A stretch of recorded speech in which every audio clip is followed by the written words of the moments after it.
Marketeers, welcome to 10 Minutes Industry Update. Kembali bersama saya, Irene Sihombing, Industry Head of Automotive, Transportation, and Logistics, Mark Plus Inc. Mari kita bahas 5 update terbaru dari ketiga industri tersebut di minggu ini. Update yang pertama adalah mengenai rencana pemerintah menghapus PPNBM. Pemerintah berencana menghapus skema pengenaan pajak penjualan atas barang mewah atau yang dikenal dengan PPNBM. Pungutan atas konsumsi barang mewah tersebut nantinya hanya akan dikenakan pajak pertambahan nilai atau PPN. Klausul kebijakan tersebut tertuang dalam rancangan undang-undang tentang perubahan kelima atas Undang-Undang Nomor 6 Tahun 1983 tentang Ketentuan Umum dan Tata Cara Perpajakan atau KUP. Kini tengah dibahas oleh Kementerian Keuangan bersama dengan Komisi 11 DPR RI. Pasal 7A RUU KUP menyebutkan pemerintah akan menerapkan multitarif PPN yakni 5% atas barang yang dibutuhkan masyarakat dan 25% untuk barang mewah. Tarif PPN tertinggi itulah yang akan mengakomodir pengenaan barang yang merupakan objek PPNBM yang berlaku pada saat ini. Dalam naskah akademik RUU KUP disebutkan bahwa implementasi perubahan skema pengenaan PPNBM atas penyerahan barang kena pajak atau BKP yang tergolong mewah menjadi pengenaan tarif PPN yang lebih tinggi akan diberlakukan melalui 2 tahapan. Tahapan yang pertama, pengenaan tarif PPN yang lebih tinggi akan diberlakukan bagi kelompok BKP yang tergolong mewah selain kendaraan bermotor. Terhadap BKP yang tergolong mewah berupa kendaraan bermotor akan tetap dikenakan PPNBM. Tahap kedua, yakni pengenaan tarif PPN yang lebih tinggi terhadap kelompok BKP yang tergolong mewah berupa kendaraan bermotor. Artinya, pada tahapan ini, kendaraan bermotor tidak lagi dibanderol PPNBM. Pemerintah meyakini perubahan PPNBM menjadi PPN akan berbanding lurus dengan pertambahan persentase peningkatan tarif PPN tersebut. Selisih penerimaan negara akibat peralihan skema pengenaan pajak terhadap kelompok BKP yang tergolong mewah dan yang berupa kendaraan bermotor akan terkompensasi apabila terhadap kelompok BKP yang tergolong mewah berupa kendaraan bermotor dikenakan tarif senilai 25%. Sebagai informasi, dengan aturan yang berlaku saat ini, PPNBM terutang hanya 1 kali, yakni pada saat penyerahan BKP oleh pengusaha yang menghasilkan barang tersebut atau saat impor BKP mewah. Sementara PPN terutang pada setiap rantai penyerahan BKP selama pengusaha atau pihak penjual merupakan pengusaha kena pajak dan meski tarif PPN 25% lebih rendah dibandingkan beberapa tarif berjenjang PPNBM, tetapi pungutan PPN akan lebih sering. Update kedua, pengiriman Daytrans meningkat drastis selama PPKM darurat.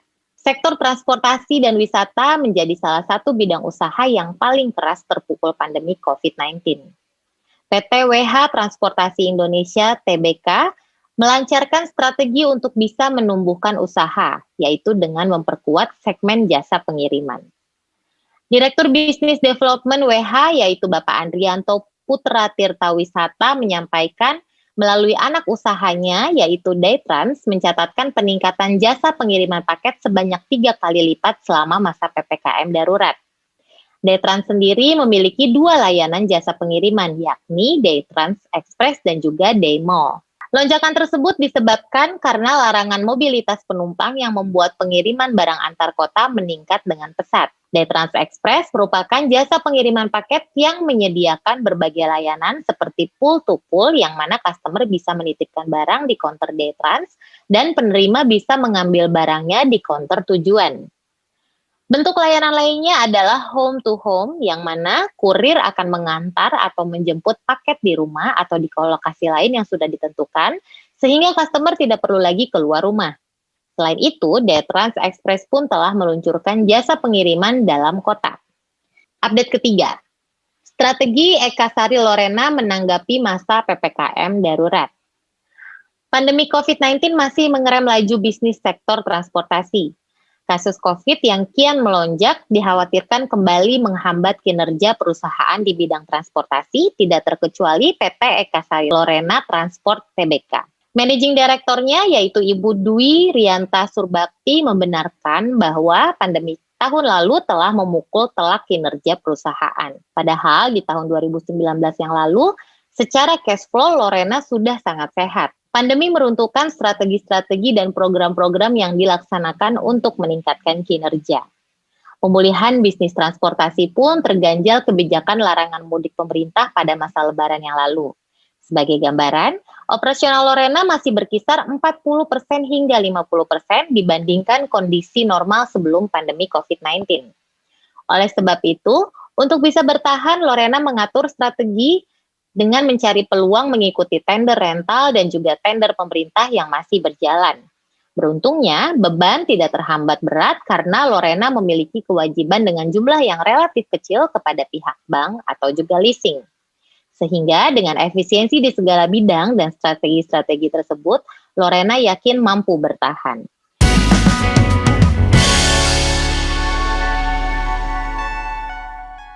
Sari Ayu Putih Langsat Facial Foam membersihkan dan membantu mengangkat sel kulit mati secara optimal. Sari Ayu Marta Tilaar. Sari Ayu Putih Langsat Facial Foam membersihkan dan membantu mengangkat sel kulit mati secara optimal. Sari Ayu Marta Tilaar.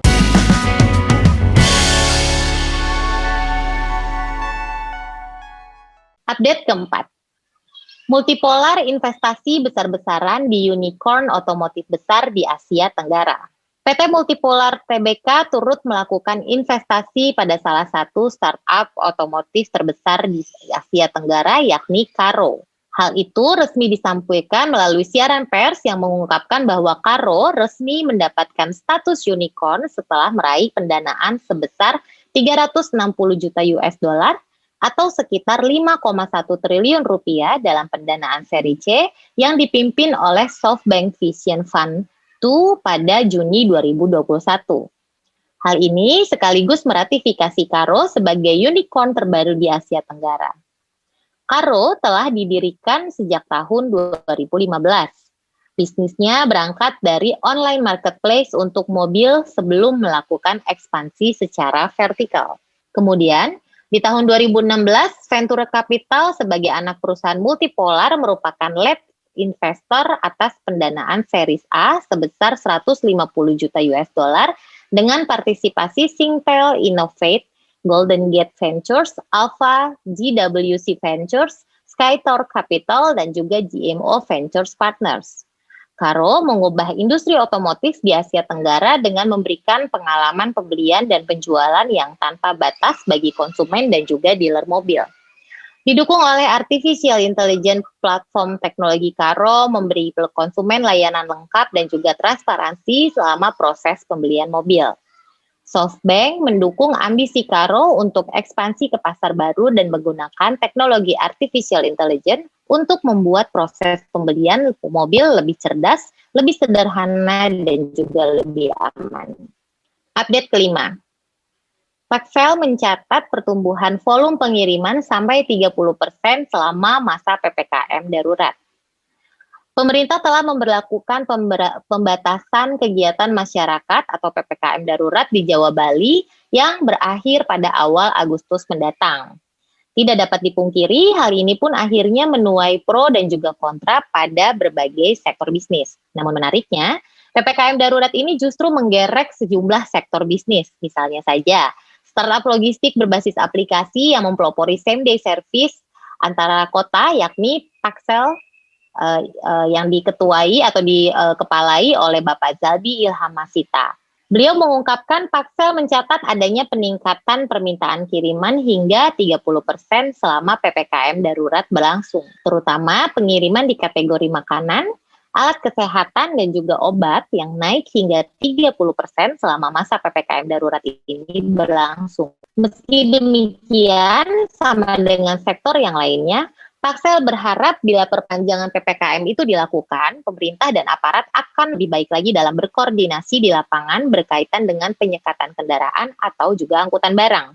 Karena selama hampir 2 minggu banyak terjadi keterlambatan dengan proses pengiriman di mana adanya penyekatan-penyekatan yang dilakukan yang menyamaratakan perlakuan antara kendaraan barang dan juga kendaraan penumpang. Sehingga hal ini menurutnya sangat berdampak pada mobilitas pengiriman bisnis logistik. Sebab kendaraan barang yang ditahan dan akses jalan yang ditutup termasuk juga untuk angkutan logistik. Nah, marketeers, demikian 5 update dari otomotif, transportation, dan logistik di minggu terakhir edisi Juli 2021 yang kami rangkum dari berbagai sumber. Jangan lupa subscribe, like, dan juga komen Marketeers TV di YouTube Anda masing-masing. Saya Irene Sihombing beserta tim yang bertugas telah menerapkan protokol kesehatan. Dan kami pamit undur diri. Stay safe, stay healthy. Sampai jumpa.